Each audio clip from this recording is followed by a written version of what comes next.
I'm Travis Bader, and this is the Silvercore Podcast. Join me as I discuss matters related to hunting, fishing, and outdoor pursuits with the people and businesses that comprise the community. If you're new to Silvercore, be sure to check out our website, www.silvercore.ca, where you can learn more about courses, services, and products that we offer, as well as how you can join the Silvercore Club, which includes $10 million in North America-wide liability insurance to ensure you are properly covered during your outdoor adventures. Today I'm speaking with Rick Brazell, who spent 36 years in the U.S. Forest Service managing land, and in 2015 started the First Hunt Foundation, where he and his team of volunteers provide mentorship and guidance for those wishing to get into hunting. Rick, welcome to the Silvercore Podcast. Thanks, Travis. Really enjoyed being here. So specifically, I want to speak about the First Hunt Foundation, how it got started, what it does, as well as some of the challenges and successes that you've had. But first, I'd like to get a little bit more into the background on you. Like, where did you grow up and what ignited your passion for hunting? Oh, wow. That's a great one. I grew up in Texas, so I'm a long way from home. So if you hear a little bit of a Southern accent, that's because I'm from the South. And I grew up in the country. I went to a little school that had like 85 students, K through 12. So we're talking small. Wow. Yeah, wow. I mean, you know everybody and their parents. And so you couldn't get by with anything. And of course, lived out my dad was the bus mechanic for the little school. So I lived on a city block surrounded by fields and farmland. And so I just had an interest early on to hunt, to go get a BB gun and go out and chase things. And the poor meadowlarks back then weren't safe. And I look at it now going, I shouldn't have done that. But when you're a kid, it's, sparrows and meadowlarks and anything else, it was fair game. Sure. So I just had an interest in hunting for a long, long time. And my dad wasn't a hunter, which was kind of made it hard for me because I didn't have somebody to train me. I mean, he had a shotgun, but he didn't really hunt. And so I had to learn it on my own, basically. That's a tough way to do it. Yeah, it was tough. And so when I was about in the 8th grade, a buddy of mine at school, he wanted to be a hunter too, and his dad didn't hunt. So we kind of figured it out on our own. We got our own guns, and it's a little bit like the Christmas story. I got my first deer rifle when I was saving up, had a mason jar, had duct tape on it so I couldn't get into it as a kid, and it had deer rifle on it. My parents got a kick out of that because I'd put every little coin I could or every little bit of money I made because I was going to buy my first deer rifle with that. And then I was going to get an old British 303 because it was cheap. Yeah. And my dad and my mom were smart. And one Christmas, after we opened all the gifts, they said, "Well, look behind the tree." And there was a deer rifle behind the tree. It was great. Wow. My parents supported my passion. And I was in the 8th grade. I remember that. And so now I had a 243, and watch out, world, because here I come. Well, you're a bit of an anomaly. Most people don't get into hunting unless they've had a family member, mother, father, aunt, uncle, somebody to kind of get them into it. Yeah, exactly. And that's part of the reason the foundation's there, because I found there's a lot of, especially youth, and we're finding a lot of adults now too, but especially youth that would like to get into hunting like I wanted to, but their parents or nobody in their family hunts. And then they're looking for somebody to teach them. And that's kind of where the foundation started. And it's like, let's find these kids and help them out. And what happened, I was in Washington State, living in Washington State, working for the U.S. Forest Service. And I had 20 acres there, and it was surrounded by alfalfa fields. And in the evenings, the deer would just go to the fields, but they wouldn't go to my pasture because it was just pasture grass. And so in Washington State, you can put up feeders. So I put up a feeder. And I had deer coming. They would stop to my place before they'd go to the alfalfa. And I set up a stand, and I made a deal with any kid that wanted to shoot their first deer, they could come to my place. I had 7 kids come with their parents or me sitting in that stand, and they all were successful in getting their first deer. And years later, they would come up to me on the street and thank me and say, "Hey, Mr. Brazell, I remember shooting my first deer. I just wanted to thank you. I'll never forget that." And it hit me, what if I could duplicate that feeling of excitement thousands of times instead of just these, 7 times. And so I played with that in my head until I retired, trying to figure out what am I going to do with my life when I retired. I thought, I want to create an organization that gives those first hunt experiences to thousands and thousands of people. And that's kind of where it started, was those 7 kids getting their first deer on that 20 acres in Washington State. So Wow. that So when did you retire? I retired now about 6 years ago, and Okay. started the foundation immediately when I retired, and Yeah, I was didn't just know doing it the was math going to. there. Yeah, and I didn't realize it was going to be so successful that it just blossomed and took off, and now we're operating in 28 states and have almost 500 volunteer mentors, just about 10 shy of that, in those 28 states that are taking people out. We did like 4,000 days last year, so 4,000 days of people getting out on their first hunts or training. We count the days of training as well, because you can't just go out, usually without learning how to hold a gun, shoot a gun, that sort of thing. Right. All the things that the Hunter Ed course doesn't teach you. Right. Yeah. And we don't do the hunter ed stuff. That's the state's responsibilities down here to do that. Right. We don't. That's kind of, we tell folks, what do we got to do? We'll say, take your state stuff, get that done, and we can even help them figure it out. And then we take them from there. We're the next step. Right. Yeah, we've got, of course, in Canada, Hunter Ed courses differ province by province, similar to in the States. And the most common concern or complaint that people come out of it with is, it didn't really prepare me to hunt. It teaches me the laws, it teaches me regulations, it teaches me identification, and there's all these important pieces around hunting that a new hunter should know. But the big part of it, the learning how to hunt, isn't covered in hunter education. Right. And it's actually, with the pandemic, it's got a little bit more lax, and I understand why. But in our particular state, they don't even do a field day now. For now, they did. In the past, you'd have to do your course and spend a day in the field. And they said, because of the pandemic, you can take it online and never even meet an instructor face-to-face and get your hunter education certificate.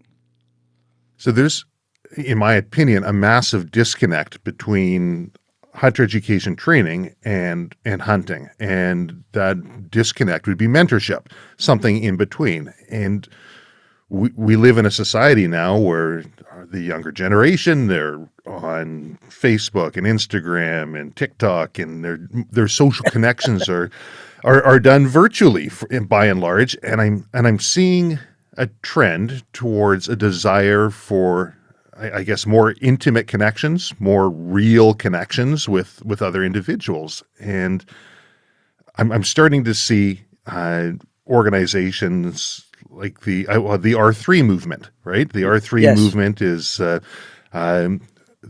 what is that? The retain and recruit and reintroduce, or recruit, retain, reintroduce hunters. Yep. And we're big into that. We didn't start out that way. R3 wasn't even around when we started, or at least it was in its infancy. And we were involved. The foundation was involved in going to early on meetings, trying to figure out what it was about. And but it does stand for recruiting new hunters and retaining those that are thinking maybe they're losing interest, and then re-engaging those that have left the hunting and get them back. And we do all of that. Our foundation, we're getting mentors to take new people out. We are keeping people interested by giving them something to do, and we're re-engaging folks that are left. A lot of people say, well, my kids are all gone, I don't hunt anymore. And we say, well, heck, we'll find you a kid or help you find a kid. Some people joked about it, rent a kid, it's not really. But it's like, we'll find you a person to take hunting, and then that gets them back into the sport, which is a whole other thing. It kind of bothers me to call it a sport, but it's been called that for years. Sure. I think people know what we're talking about when we say sport, but right. Just this last year, my son got his first deer, and 10 years old, got his hunting license. That's all he wanted. He says, I want to walk in, I want to do my exam, I want to go to the government office, and in British Columbia, we call it a Fish and Wildlife ID card, so I want to get my FWID. And the first year he was going out and learning about the species, coming on hunting trips, but He's getting to carry around a rifle and get used to what that feels like, unloaded. But he didn't harvest any animals. And we've got something called Waterfowl Heritage Days. So a week prior to harvesting his first deer, a couple from the local sporting goods store out here said, hey, tell you what, we got access to land. We've got a dog. We've got the blind. We've got all the decoys and gear. Would your son like to come out and Waterfowl Heritage Days? And these guys get nothing out of it other than the enjoyment of reintroducing, and I shouldn't say they get nothing out of it, but obviously there's a lot that mentors get out of it, but it is geared around the new hunter. Anyways, my son got his first duck, and at the end of the day, he was very thrilled, so proud of himself. And he says to me afterwards, he says, I didn't know what it would be like. And obviously you don't until you've been there. But now I know, now I'm confident I can go out and I can go hunt that deer because he had a limited entry draw for a deer. So that whole mentorship process is invaluable for new hunters, but it's also, like you're pointing out, a very valuable tool to hunters who've been doing it for a long time and they want to pass their knowledge on to somebody else. Well, it's so fulfilling to see somebody else learn and grow. A lot of our mentors tell us that, and I personally would say that last year, well, not the pandemic year, the year before, I did 50-something days of taking youth out. Wow. And then 30-something days of me hunting.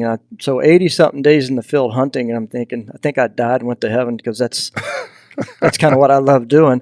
But You're living the life. Yeah, I had more fun taking those youth out and teaching them, and they get their first animal, and it could be a doe, but they were so excited that it could have been a 30-inch mule deer buck or whatever, but to them it was just, and then there's folks that don't have money. I mean, there's one lady that's a widowed grandmother, raising 3 of her grandsons because the parents didn't do well in life. I won't go into that. But she's having struggles. And when that one son got a deer, that was food for their table. And they cried when she thanked me for helping them not only teach their grandson a skill and get him out doing something besides being on a computer, but they had lots of meals out of it, and they were so excited. That, to me, when that happens, it's like you've changed somebody's life. You're not just giving them a one-day experience. You're changing their entire life. You really are. Yeah. Yeah, you really are. Well, I should imagine, and it looks like you just came on like gangbusters. You've already got 500 mentors across the country in a relatively short period of time. How did you get this started? Well, we knew we had to find people, mentors. I mean, locally we found a bunch real quick because you talk to your friends and that sort of thing. And then we started thinking, well, let's figure out where do we go to find these people? We could advertise, of course, but where do you advertise? And we started thinking, well, let's go to the big outdoor shows because there's a lot of those down here in the States. And some of them have like 50,000 people go, and all those 50,000 people are going to those outdoor hunting shows because they're into hunting. And so we put up a booth, and big booth, and people, we kind of grab them when they come by, try to get them to come over and talk to us, and we were starting to sign up mentors that way. And before you know it, we had 50 and 100, and of course they talk to their friends and buddies and go, hey, you need to be part of this, and then we get more that way. One of the kind of, I don't know if it's call it a catch, but it was fun. We created a simulated Nerf hunting range, not a shooting range, a hunting range. So we had these Nerf guns, and we had this background that had deer and elk and bear and moose and ducks instead of rounds and black circles, which most target things have for kids. And then we had these little Nerf guns that had scopes on them. They looked like a gun, except they were bright colored. And we've had over 7,000 kids go through that at these shows. And so when the kids come over and they're shooting, we celebrate. Oh, you got an elk. What are you going to do with all that meat? Versus, oh, you hit the bullseye. And they're grinning from ear to ear. The parents are grinning from ear to ear. And then we kind of hook the parents because they're probably hunters and say, hey, how about joining our organization? So they're seeing their kid have a good time that we provided. And some of them, it's the first time they ever thought about, and some of them aren't hunters, and they never even shot a gun. They don't even know how to hold a plastic gun, let alone a real gun. And then we're not training them to be hunters. We're just saying, hey, here's an experience you could build on. You could actually go out in the world later and maybe shoot a real deer. And so anyway, 7,000 people went through that. But again, with the pandemic, it's pretty much of a germ fest. When you've got all these plastic guns laying on the table, and you've literally got 4 kids and 4 behind them, and it's like, you can't keep it clean. No, everyone's rubbing them on their faces. Oh yeah, I've seen them wipe their sleeve, their nose on their sleeve, and then pick up the gun and just kind of. And we wipe them. We did wipe them down before the pandemic, but now I'd be kind of scared to put them out there. But anyway, it was a great experience. It was a way to get the parents there, and we recruited a lot of people from those kind of things, as well as raffles. Yeah, just boots on the ground work at the different shows. So I should imagine now you guys don't charge anything. You guys don't charge anything for a person to come on their first hunt with you, do you? They pay their own way for whatever it is, but you're not charging any extra on top of that, are you? No, we don't allow any charges at all. In fact, we've told our mentors that if we find out that you're even accepting money for gas, then you won't be a mentor anymore. And the reason for that is several reasons for that. One is we're a nonprofit. We're doing this for the cause and for the good. And even though there is expenses, people are willing to donate some gas for a day or shells or a gun. And most of these new people don't have any equipment, so they're having to use the mentor's equipment. The other thing, in the states anyway, for a lot of states down here, there's a lot of rules on guiding. And so we don't even allow the word guide to be used in our vernacular. It's just because it has a legal connotation that if you're not a licensed guide, you can't do it in certain states. And some people would say, well, you're guiding. No, we're teaching. We're not guiding. We're not just taking them out to get an animal. We're trying to teach them conservation and everything, hunter ed, kind of all of the above, whereas a guide would just take you out and shoot the animal. Right. And that was where I was going with the question. Essentially, did you receive pushback from any of the states or any of the guide outfitter organizations? No, we haven't, not yet, and I hope we don't. Partly the reason I don't think we will is because the R3 we mentioned earlier, the states are just like, how do we implement this thing? When they hear about us, they go, oh my gosh, here's a nonprofit doing what we want. Let's put our arm around them and help these guys. And it's the states usually that would be on the other side of that with the outfitters and guides because they control the outfitter and guide boards. So far we've not had that. I suppose it could happen. If some outfitter felt like, well, you took a kid bear hunting that they would have paid me to take them, but you took them for free. So, Now, do you guys keep metrics on the individuals coming through? Sort of maybe where they're country kid, city kid, gender, demographics, any of these sort of things? Do you guys kind of keep an eye on that? Yeah, we did. We didn't at first, but as we first couple of years, and we started thinking, well, we need to keep track of this. So we started tracking youth, whether they are a youth, first of all, less than 18, and then we started tracking whether they're male or female. So we know how many boys and girls are there. We started tracking gender for adults as well, but we don't track specific stuff. Like a species. One of the things we're working on an app. We hope that the app will help us collect more data and people can do it in real time. Because let me tell you, one of the issues with this thing, and it's like pulling teeth, is to get the mentors to give you data. Because at the end of the year, we contact them and go, hey, how many people did you take out in all these categories? And less than half of them will respond, and then it puts the burden on us to call them and say, please, would you give us this data? And it's kind of like, it's not that they're negative against it, but they're like everybody else. They get inundated. I don't want to do another survey. And so getting that data is hard. So we're working on trying to get an app, and if we had anybody that helped us develop a phone app, that'd even be better. So you could do it in real time. So literally get on your phone and go, I'm doing a training day.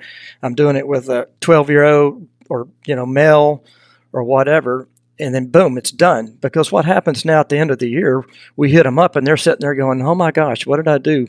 I got to look back into the entire year and try to remember what I did, how many days and who I went with. And we used to give out a little nobody book. wants to do that paperwork. Nobody wants to do that. And I used to give out a little hard copy book, and I was spending a lot of money printing it, which had all that information in it, plus their miles that they could put on taxes. And nobody was filling it out. They'd tell me, oh, I forget about it. I put it in my glove box or jockey box, and I never remember it. So we're trying to get, that's kind of one of those deals. If we could just figure a way to make it simple for people, we could get more data. So one thing that we've noticed up here is there seems to be a renewed push for people to get out in the outdoors. I mean, COVID has locked everybody down, and we're seeing a lot more interest in the shooting sports. We're seeing a lot more interest in just being outdoors, but hunting in particular, we're seeing a lot of interest there. Are you finding the same thing with the First Hunt Foundation? Yes. Yeah, we are. We're getting a lot more adults. This last year, it's been a great increase in the adults coming to us wanting to do it versus the kids. I mean, we're still doing mostly youth, but I've been surprised. We had a 73-year-old lady contact us. She called me up one day. I was actually trying to find a deer for a kid that lost it. And she said, I want to hunt, and I bought a gun, and I'm a real good shot. And my buddies, I called 3 of them, and they said they'd take me, and none of them would take me. So I heard about you. Will you take me? And we said, sure, we'll take you out. And so we took her out, and she subsequently missed. And so the mentor said, well, let's go shoot your gun. Well, the gun was way off. So she never did sight it in. She bore-sighted it, so she thought it was on. And so we took a step forward and had to take 2 steps back, and took her out. I took her out with another guy, and she missed a couple of hard shots. And so we'll take her out again this next year and get her. But anyway, we're getting a lot of the older generation adult folks that are coming to us, and they're a little bit embarrassed to ask. Like, well, I don't know who to ask. I don't want, it's a little bit humbling to say I don't know something. Because kids don't care. They're like sponges. Just teach me, Yeah. But They adults, just put it all on you. Yeah, adults have a little more ego that we have to deal with. But it's happening. Just it's a tad. awesome. Yeah, it's awesome that we're getting that done. Well, from the adult perspective, I mean, I guess one could say that introducing a youngster into hunting can ignite a passion and can point them down a path for later in life. But hunting's expensive. It's a time commitment, and they need to have other people in their family or in their friend group who share that same interest. Otherwise, the chances of them continuing down that path get slimmer and slimmer. Mind you, if you get an adult who's got more discretionary means and the ability to actually get out and hunt from a generating new hunters perspective, I would think, without having looked at the numbers, but I would just think that the efforts into the adults would pay huge dividends. It does, because one, they can afford. One of the big deterrents to get into hunting is buying gear. That's just huge. I mean, a gun, just a simple gun, is going to cost you a used one, $250, $300, and way more if you get a new one. And same with bows and other things. So adults usually have the resources to do that, where kids may not ever have that till they start working, and their parents may or may not want to, get that gun and put it behind the Christmas tree like my folks did. So, but they do. Some of them do, and some of them can't afford it. I mean, a lot of them just cannot afford the gear to get into it. So it's not cheap. No, and the clothing, just the clothing. I have 2 examples that happened to me early on. I'd go pick up a kid at their house.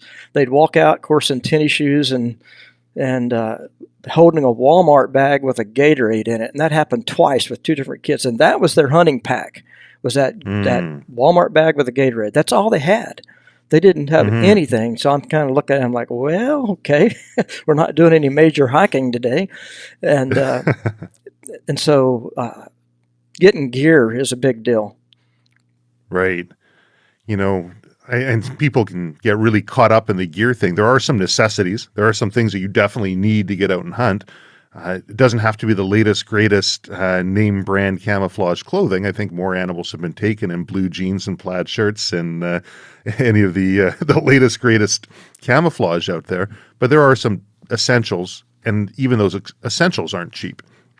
No, they're not. I said we're looking at programs of people donating used gear and trying to get it out. But again, that takes the logistics, and we've been toying with the idea of how would we pull that off, because there's lots of stuff in people's closets that they're not using anymore that somebody could use. But getting back to your other topic, I want to go back to that about recruiting people, and one of the key dynamics, or not dynamics, but the group that we want to get to is the women. Because if you can get a mother into hunting, well, she's going to teach her kids. That's right. I mean, and our dad too, but for sure the women are. I mean, that just seems like we've been very successful. If we can get a lady into hunting, that most of her kids are going to be hunters as well. So that Becoming an Outdoor Woman, or BOW program, and I see it's in a number of states as well, is huge. And then, my wife went on a BOW program up here in Canada, and she had a great time. And then she's part of a women's fly fishing group now. And she came from a background of wanting to live in the city and working as a chef at some high-end restaurants, and that love of cooking naturally went into gardening and went into where does my food come from, and it led to hunting and fishing.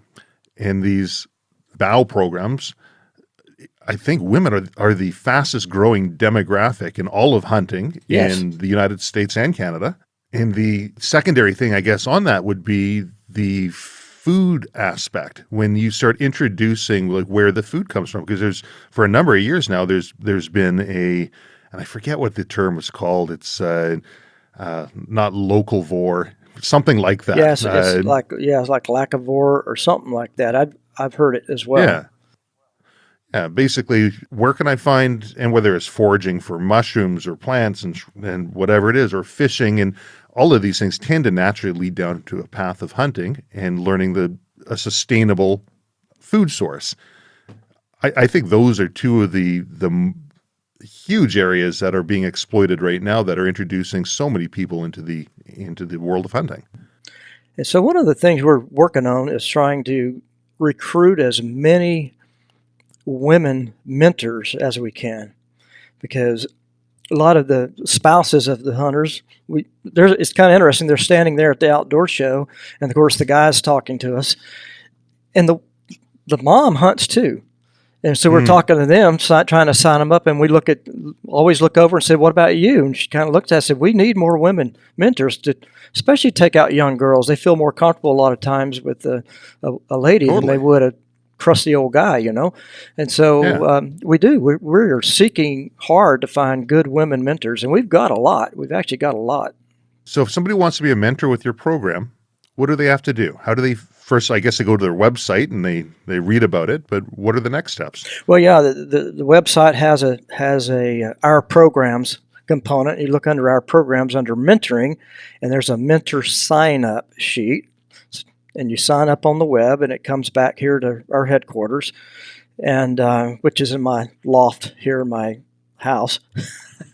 Yeah, It started on the kitchen table. It's kind of funny, and then my poor wife lost her sewing room, and our next step will be a brick and mortar building as we grow. But anyway, you sign up, you sign up, and it comes back, and we do a criminal background check, which is basically an online to see if there's any criminal history there or anything like that. And I've had to turn a few people down, but and then once you do that, you basically become a mentor. That's our criteria. Have you met the state's responsibilities to be a hunter? And then we try to get them hooked up with some other people locally and get a chapter going. That's our goal, is to get chapters going. Because if you have, say, 10 people in one area, then you got one of them that's a duck hunter and one of them that's a bow hunter. And so according to the type of skill needed, you've hopefully got somebody to shift it off to. But that's what it is. You go to the website, sign up, and it comes in, and we do a background check on you. So, and this might be a complete aside. Being a Canadian, I've heard of these programs. I think there's one in Washington. I believe there's one in Oregon called a Master Hunter program. Yeah. Does that include any level of mentorship with those programs, or are you aware of those programs? Oh, am I aware of those programs? Yes. Okay, Yeah. fair. No, that's Educate great. me. Great question. No, the Master Hunter programs, they do have one in Washington. They have one in Montana. And what they do is, of course, allow those people to have some other options for hunting, draw hunts, depredation hunts, other things that they have. Well, those programs require some sort of continuing education or service. And so Okay. we have made deals with the state of Washington and currently with Montana that if they sign up as a mentor with the First Hunt Foundation, any of their time mentoring and helping new hunters counts as their continuing education. So it keeps their status as a master hunter, doing something that they love doing anyway. So it's a great That's marriage. It's a fantastic. great marriage for both of us, for the states and for our organization. Because if I understand correctly, with enough volunteer time and efforts into these programs, these master hunters are then afforded greater land access or greater limited entry hunting access. Is that a fair assessment? Yes, Am I understanding that correctly? that is, as I understand it, because it's not here in Idaho where I live, but there's certain areas that only master hunters are allowed to go, certain draws, hunts that I think only master hunters are allowed to put in for, kind of limited entry for master hunters. I think there may be some depredation kind of tags that are reserved for master hunters. So they get some benefits out of being a master hunter. And by serving as a volunteer with us, it counts toward their credit hours that they need to keep that. They have to keep that certification up. They can't just sign up one time. They got every year got to do so many hours to stay a master hunter. That is fantastic. Yeah, and it's everything awesome. they do with and then everything they do with you guys helps build towards that. So it's just win-win all the way around. It definitely is. In fact, in Washington State, when we met with those folks, we had something like 50 or 60 mentors sign up in a week. It was crazy. Whoa. Well, and the other thing, this is what's interesting, is that, at least in Washington State, the master hunters, they encouraged them already to go out mentoring. But the state was concerned because there was no liability insurance provided by the state. And so by hooking up with us, they get to be covered under our liability insurance, because we do have liability insurance for the mentor. So if a mentor takes somebody out and heaven forbid something happens and they were to be sued, then they would be protected under our liability coverage. So, Rick, you guys are in 28 states, growing like crazy. What's the future hold? Well, our goal is, of course, to be in all 50 states here in the U.S. Any place that they allow hunting. Our goal is to just get it to be the largest new hunter mentoring organization out there. So when somebody thinks of mentoring, they think of First Hunt Foundation, which means we do two things. One is we recruit as many mentors as we can. And two is we start offering programs and training, which we're starting to work on now with events. And you can't do that, of course, till you get organized with leaders. And so you get the events going where you have training days for either new mentees or mentors. And we're doing that. Last year we did one in Wyoming where we had 10 new hunters and 10, I think, mentors go to the same training. And at the end of the week, they actually got to go hunting antelope. So they actually got trained 1 week or 3-4 days. Wow. And then went hunting and harvested an animal. And then they talked about processing the animal. So that's all part of it. So we want to be kind of known as the full deal, where we're providing opportunities for folks to go hunting, training new people, mentors on how to go hunting and how to mentor, and someday have a certification program to be a mentor. I mean, other people have talked about that. That would be a tough one to get everybody. Some people don't want to be certified. They just let me take people out. I'm fine, and we're okay with that because it meets our mission of getting new hunters out. But to bring it to the next level and to get some highly trained people, would help everybody. I think that's our goal. We got the first hunt out of the way. What about the second hunt? Can people phone you back? I mean, do you find people who are just calling over and over again, hey, let's go to another hunt. Let's go to another hunt. Because I could see some people just getting addicted to it and maybe not intentionally, but abusing the process. Well, So that's kind of a misnomer when we named it First Hunt. It was the first, giving that first hunt experience, not having a first hunt. And so the first hunt experience is just one experience. And you can't train a person one time, let them shoot an animal, and say, you're done, never more. Right. I've got one young man that I've been with for 4 years, and I still would go out with him, even though he's a mentor now and training people. The real term of mentoring is a relationship. And then there are three movement. There's a talk now that we shouldn't be using the word mentor. It should be coach, unless you're going to really be sticking a long time with people. I don't personally agree with that. You're mentoring for one day, you're mentoring for a lifetime. And so I agree. And so that's kind of where we're at. So we want it to be a long-term relationship. That's the best kind. And so, yeah, it's multiple hunts. Like the one kid, I took him on his first deer hunt, his first elk hunt, his first bear hunt, his first duck hunt, his first coyote hunt. I mean, there's all these first hunts, and we give certificates too, by the way. Like your son, he could have went online and you could get a certificate for the first deer hunt, mule deer, whitetail, whatever it is. And then they get a certificate in the mail, unbeknownst to them that it's coming, kind of a surprise, because the kid gets a big envelope instead of mom and dad, and they open it up, and there's a letter. Right now I'm able to write letters, thanking them, get a little information. I hear you shot your first deer with your grandpa's 30-30. They're going, how did this people know that, And they get their certificate. So it's like there's this anti-hunter group out there saying you're a bad person for doing this. There's our group out there going, no, you're a great person for doing this, and put this certificate on the wall to remember this event in your life, And so that is fantastic. So we do that for anybody, whether we mentor them or not. Anybody can go to our website and get that certificate and that letter. And so that's one of the things we do. I'm kind of proud. We've sent hundreds and hundreds of those out across the nation. Love to send some to Canada. That is fantastic. I know his graduation certificate, just the paperwork he has there. He says, Dad, can we make a frame and frame this and put it up on the wall? Not a problem. Let's make a frame. We'll go in the shop, made something up. But there's definitely, you're definitely onto something here, Rick. This is a fantastic foundation.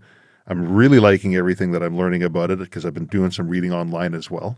Is there anything that we should be talking about that we haven't brought up yet? Well, we haven't talked about the negative side of things, I guess. Sure. Yeah, well, I mean, it's not a big. We're making it happen regardless, but it takes money to make anything happen. And so, if you build a nonprofit or anything from the ground up, it's like building a company from scratch. And currently, right now, I can say that we are one of the only organizations doing as much as we're doing that has absolutely no paid staff, including myself. No one gets paid. We're all volunteers. And, I'm putting in 40 to 60 hours a week, and I honestly am doing that. And I'm okay with that because I'm retired and I have an income from my retirement. So it takes a lot to fund an organization.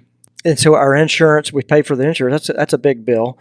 We spend $10,000 in making caps that have our logo on it to give out to kids or new hunters. I mean, we give them away. We don't make a penny on them.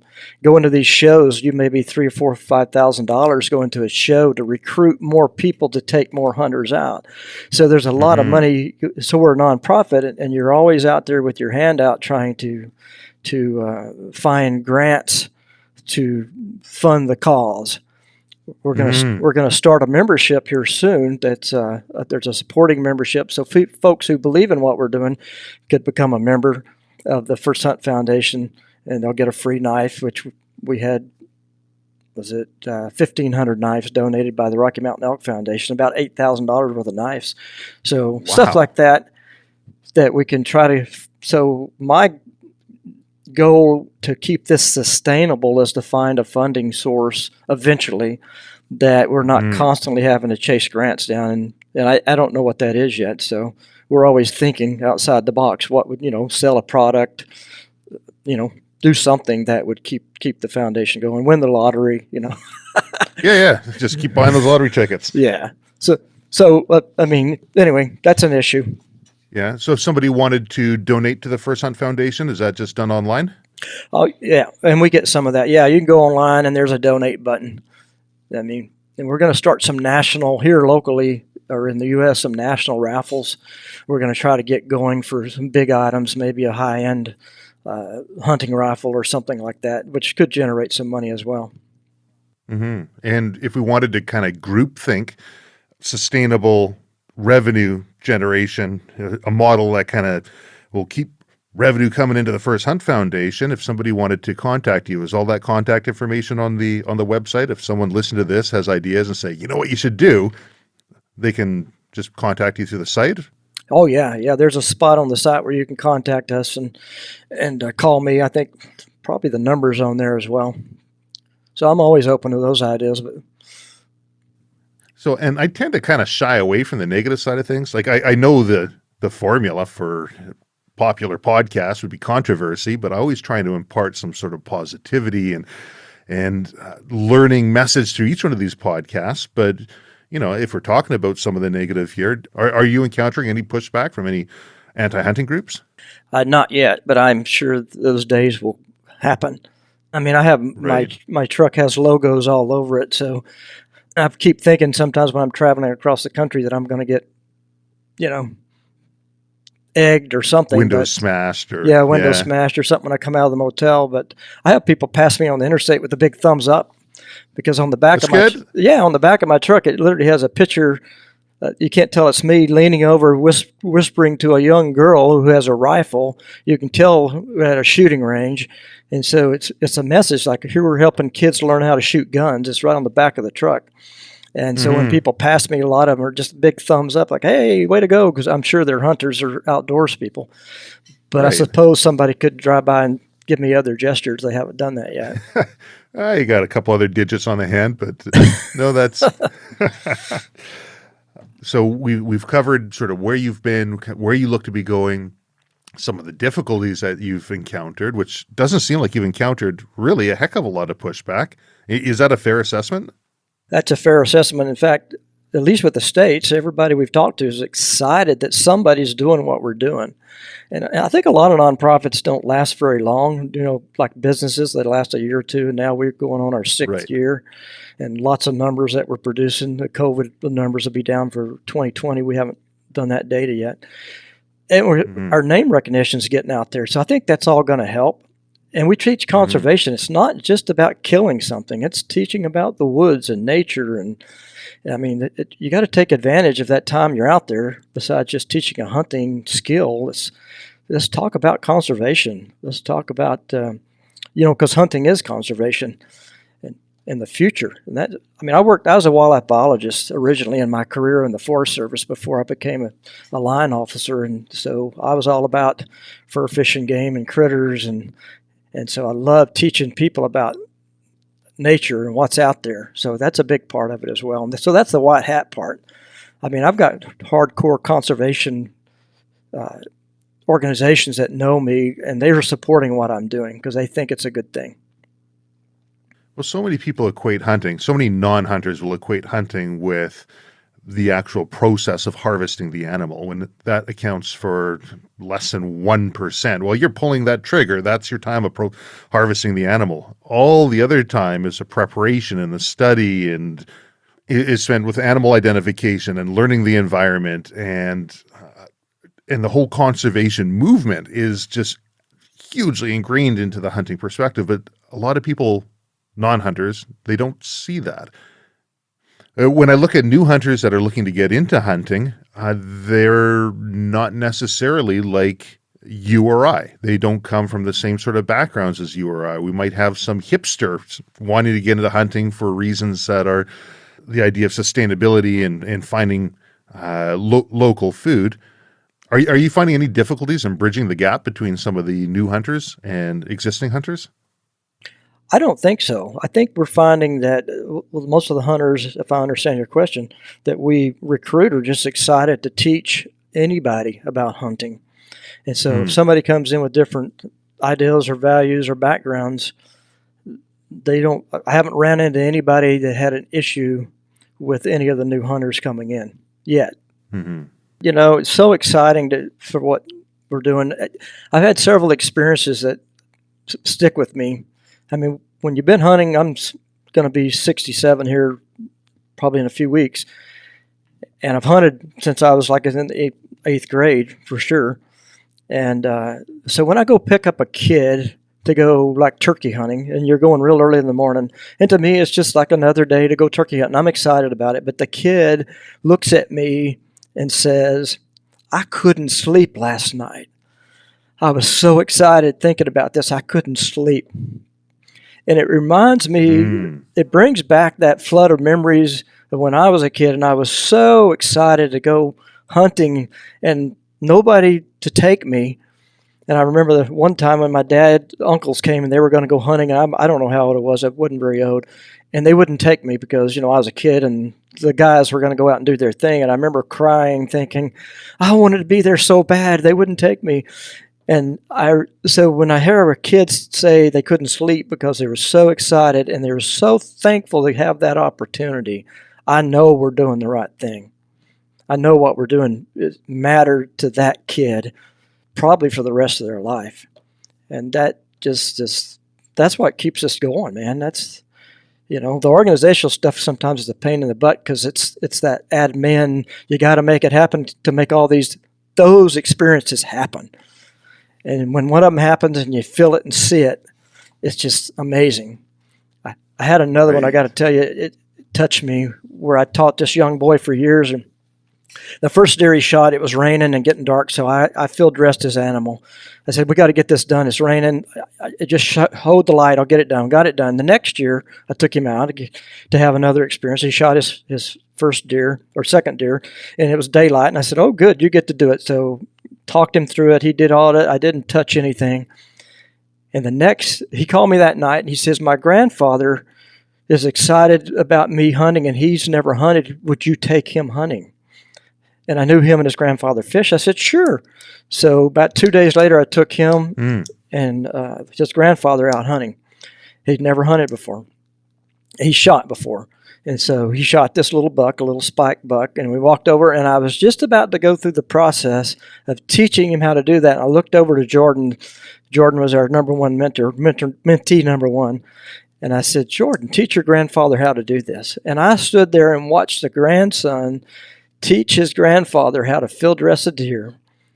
And it just like blew me away. It's like, it's not passing it forward, it's passing it back or something. I'm not sure what it is. So that's just fantastic. I know, and I'll never forget that. And they didn't forget it, and they started putting in for hunts and going hunting together, and I created 2 hunters by creating one, and it was amazing. Man, Rick, I really, really enjoy speaking with you. I really enjoy your passion for hunting, for bringing this into other people's lives. It's contagious, I tell you that much. It is. Thank you very much for taking the time to talk with me on the Silvercore Podcast. Well, thanks, Travis. I appreciated the opportunity.